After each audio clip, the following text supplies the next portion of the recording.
Oops, wala akong penalty. Wakanda forever. Welcome back to MPL Recall. Let's let that simmer down. Let's let it settle. Ang renil talk ni Midnight. Again, kahit anong extend ang hihingi ninyo, 5 minutes lang talaga yung segment, guys. I'm sorry, alright? But again, thank you so much for joining us. Welcome back. My name is Leo. This here is Renmar, the Reptar, aka Joehead, na naka-full quarterback skin, and of course, Rob Luna. We're gonna be talking about our power rankings, and I gotta say, this is something that we all prepared for. But again, disclaimer, I'm never ready to talk about power rankings. Ikaw, Rob, ready ka ba na ilatag kung ano yung top 10 mo?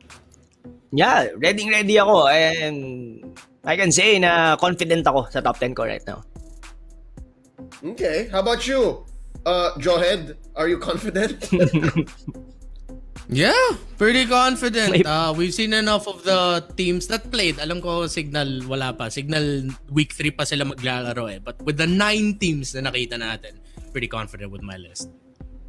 Okay, alright. Well, with that being said, let's get it on. Ito ang aming power rankings, and of course, Midnight is gonna be joining us as well. But, dulo ako, okay? As the host, I get dibs. I'm gonna be last. Let's go ahead and start off with Midnight. Marami naghahanap sa'yo, medyo mainit. Care to share your top 10 first? Grabe di na ako nakahinga. Okay, sige. Number 1 ko is Blacklist. Second is, ano na natin to, random na natin. Number 1, Blacklist. Number 2, Onyx. Number 3, Aura. Number 4 is Bren. 5th will be Omega. 6th is Execration. 7th is Osterforce. 8th is LPE. 9th, NXP. And 10, Signal. Yeah. Explain ko ba to? Di na. I mean, there's some interesting points, but what here do you think is the most in contention, or the one that you felt so strongly over the weekend? Kaya sila nandun sa number na yun. Ako, feeling ko kailangan ko lang i-address yung Omega Esports tsaka Execration positioning, no? Kasi even though 2-0 ng Execration yung Omega Esports, ito kasi yung linggo na medyo pangit yung performance yung Omega, pero nakita natin yung biglang jump, di ba? Yung biglang jump yung Omega Esports nung umayos yung draft. And same issues pa rin with Execration, tayo pa rin mag-draft, binigay yung 3 heroes ng Blacklist both 2 games. For some reason, if you first pick mo back siya, na-open yung Matilda, di ko maintindihan. So yun lang yung concerns ko. With NXP's placement, I would have wanted to put him higher, no? Pero the thing is, si Brain Esports pala kasi tinatalo nila. So, alam mo yun, parang wala pa masyadong bearing yung naging result. Okay, alright. But speaking of Bren Esports, no, medyo napataas. So, does this mean to you, Midnight, Bren is back? I don't think Bren is back kasi yung kumbaga yung iniisip nating itsura ni Bren, hindi pa niya nararating ulit. Pero the thing is, all games that they lost, well, except sa NXP, no, it's fairly okay, no? Hindi naman sobrang pangit yung performance nila. It's just that they can't close the game out. So yun lang yung issue with Bren. Okay, alright. Let's hear up next for Rob, yung kanyang top 10. Man, ilatag mo nga ano yung top 10 mo when it comes to MPL Season 7 Power Rankings. All right, so I guess this is not the popular opinion, pero I go for Onyx number 1, Blacklist, Work number 3, Aura 4th, 5th Omega, NXP on the 6th. Next is Bren, Execration, then 9th is LPE, Signal would be last since di pa sila naglalaro. Okay, fair enough to say that Signal is in last. But there's something here that catches my eye. I mean, Onyx Blacklist, it's one or the other. Pareho malakas, Group A and B, leaders respectively. What made you put Work in number 3? Medyo mataas yan compared to Midnight 7. Yes, definitely. Kasi I really like how Work. Kasi we had, siguro medyo masaspoil ko ng konti, we had a talk with Work Oster Force on Mara Aquino sa MPL Chillax. And I did actually ask them what actually happened during the Aura match, wherein the only thing na natalo sila. And the only say na hindi sila sanay or they haven't seen someone uses the Grok na ganon katulad nung kay Raflesia, we're in the high and dry. And I think that's the only mistake that they had na dito sa MPL Season 7. And I can say, yung mga game nila, like what I've said dun sa mga pinag-usapan nating mga segment kanina, Work Osterforce has his own identity. We all know how they would play. It's just that ang hirap nilang sabayan. And that's one of the reason why I put in on number 3. Yung 1 and 2 ko, I think this is a no-brainer. This could go either way. Pwedeng Blacklist on top, Onyx on the other hand. Pero the only difference why I put Onyx Esports on top, I explained this earlier, is that yung versatility dito ng kanilang mid-mage and together with their jungler na kayang laruin even assassins. Then, followed by Aura PH, I think they're really doing well.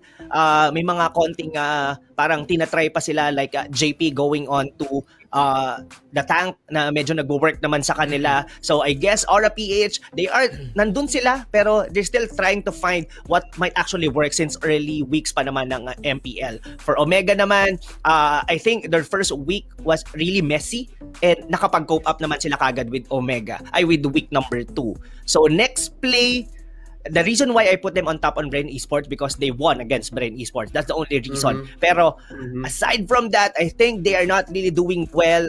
And like what I've said, they have to find their own identity. They have to find their own foundation first here on the MPL Season 7 or else they were just jumping around different strategies to the point na wala sila talagang nakukuha or napapala. For Bren, I said this earlier din na medyo kumakambak na sila dito pero we have yet to see what they can actually do sa mga parating pang mga weeks ng MPL. And Execration, LPE, we all know na they're not really doing well. And for Signal, Ultra, we have to see kung ano pa ang mapapakita. I think they have 2 series to play coming on week 3 ng MPL Season 7. Well put, Rob. You broke down your whole top 10. Lovely list. I think there's very few here that might be in contention. I think a lot of our chat agrees. At masaya sila na number 2 mo yung blacklist para daw walang sumpa. How about you, Renmar, the Reptar? What's your top 10? Well, top 3 ko, similar to Midnight, it's Blacklist, Onyx, Aura. 4 would be Work. 5th, OMG. 6, 7, parang interchangeable tong dalawa eh. I think they occupy that same slot. X, NXP, 8, Bren, 9, LPE, 10, Signal. Okay. All right. So far, is there anything here you want to explain na parang bakit mo to linagay? Because a lot of our lists or your lists right now are starting to look right. They're all starting to look like merong points of congruence. Except I'd say for Bren. Bren's pretty low here, huh? Yeah, because again, my expectations for Bren Esports and for a lot of us, sobrang taas ng expectations natin kay Bren. And I think they know that as well. No, they know that na sobrang taas ng expectations. So it's all right for us, the general view, well, for us casters and yung general viewers na sobrang dapat kung gusto ng Bren tumaas sa mga power rankings or tumaas yung nila, yung view ng tao sa kanila, they really need to perform like they're the world champions. They're not doing that, so they're at the 8th spot. They could have dropped off, but to put LPE over Bren right now just doesn't feel right because LPE, despite their great start nung week 1, of course, they fell off a bit. And I'm just hoping the better for LPE because they're a team that they grinded talaga even way before MPL. Siguro isang taon yung grind nila para makaabot sa stage na to. So of course, I wanna see those players do well as well their debut. Yung Execration and Next Play interchangeable, same problems. The drafts, na ni-real talk ni Midnight kanina, how they move in game. There are shortcomings. I would argue that right now, I preferred Execration playoffs nung S6, that version of Execration than what it is now. Kasi mas that was a next level of Execration. That's the Execration. Wow, they really deserve that 3rd place spot. Pero this time parang I don't know what's going on with Execration. Bakit parang they fell off a bit there. Omega, going into the season, I was a bit harsh towards, but we're starting to see a little bit of them. Pero ika nga sa Omega, yung saying na nasa notes ko yun. Meron akong may prepare ako na note for Omega, but it's like, yung di ba yung tanong is Omega back? But the question for Omega should not be, is Omega back, but are they better? Kasi the full saying is back and better than ever. And people have to tell Omega or have to be clear with Omega, we expect you guys to be way better than that. You can't just be, okay, alam natin, the fundamentals are there. Textbook, ganun. And yun yung identity ng Omega. But what changed? What's better? What did you add? What did you improve? That's what I'm hoping to see from that team. Top 1 to 4,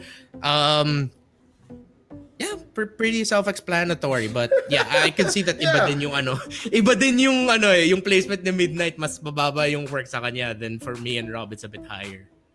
Yeah, there must be a few factors there. But yeah, let me lay out my top 10 just to round it out. And I actually have it compared. No? So first time ko makikita ito as compared to yours. Number 1 is Blacklist. Second and third, Onyx and Aura Philippines. Number 4 would be Work Oster Force. Number 5, Omega Esports. Number 6, Execration. Number 7, NXP. 8 would be LPE. 9th would be Bren. And then 10th is Signal Ultra. So, yeah, I'm also surprised. Wow, I put Bren much lower. Again, I was just hosting the show so far, and now, snap back to reality, parang, I'm pretty hard on Bren. So, if there's anything I want to highlight here is, yeah, yun nga, I'm very hard on Bren because, again, high expectations. I think in my own mind, Ducky and the boys, they need to re-earn that trust, re-earn the acclaim. And that aside, parang all is well. Di ba nga? Ika nga, all is good in the hood. I love how Omega is just in the same spot across. Number 5 everywhere. Tamo, all 4 lists. Yep. Number 5. So that's some consistency. I like that. I think that's good for Coach Why Not and the boys. So again, guys, ito yung aming top 10. I-screenshot nyo na.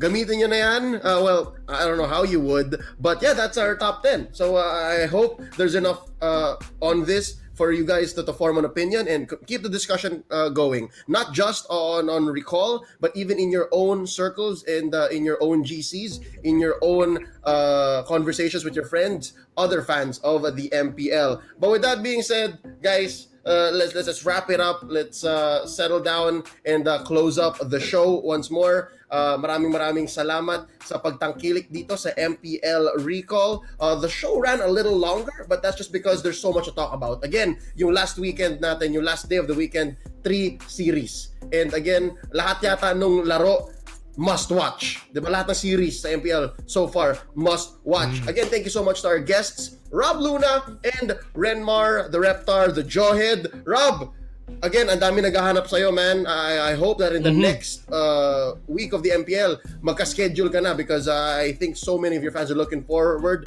for you to cast again. Where can people find you and how can they follow you on social media? Yeah, well, I'm really excited to get back on the MPL Arena, and yeah, hopefully by week 3 nandun na tayo. But yeah, you can follow me guys on at Rob Luna YT on all socials, Facebook, Twitter, Instagram, and everything. Yan, isa lang yan. So yeah, thank you so much for having me to guest here dito sa Recall, I'm sorry. Good to have you. Good to have you. Renmar the Reptar, aka Jawhead, ikaw saan ka naman mahahanap besides the banning and pick face? Oh, well, you May can find me on Facebook. Hanapin nyo lang ako, umikot lang ako sa loob ni Jawhead dito. But yeah, you Land can of Dawn find pala. on Facebook Land of at Dawn. Masarepi. Nasa Land of Dawn.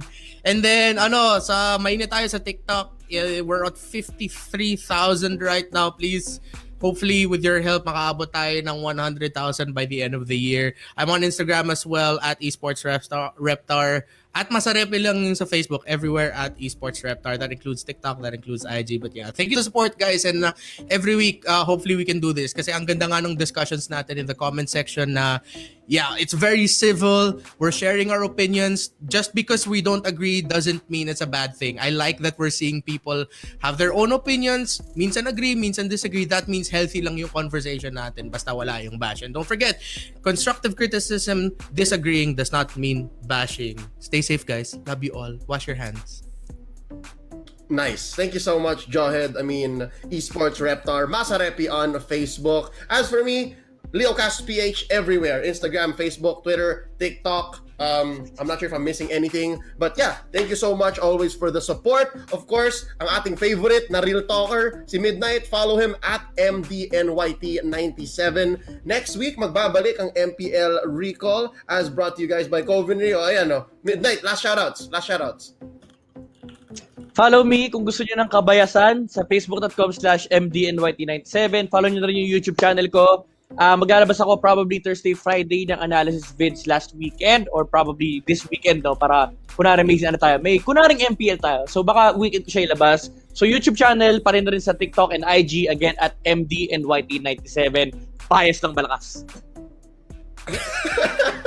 Alright, thank you so much again. Pinagpando na. Okay na direct next time But yeah, again, this is MPL Recall. Hope you guys have a great break. Again, it's Holy Week here, so stay safe, stay indoors, always hydrate, wash your hands. We'll see you guys next week. Magbabalik ang MPL Recall. It's gonna be a special episode. You'll not want to miss it. Maraming salamat po. Peace out.